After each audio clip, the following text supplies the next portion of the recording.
how to add minutes, hours or seconds to the desired column in Excel. Believe me guys, it's very easy. If it helps you, don't forget to like and comment. How can you do that? It's very easy. You have to write a formula.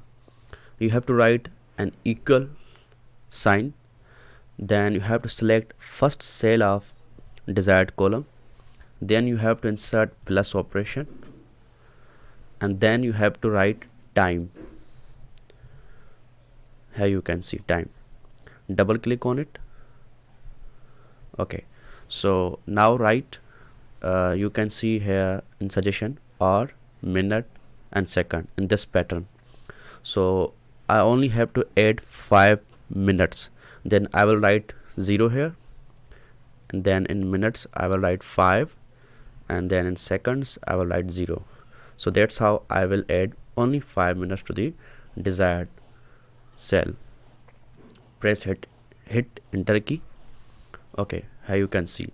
Now if I want to apply this on whole column, then I will select a right rectangle box in the bottom corner. Here you can see, then select and drag to the end of column.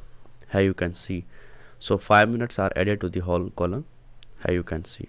So that's how you can add hours, minutes, seconds to the desired column. Thank you. Now don't forget to like and comment.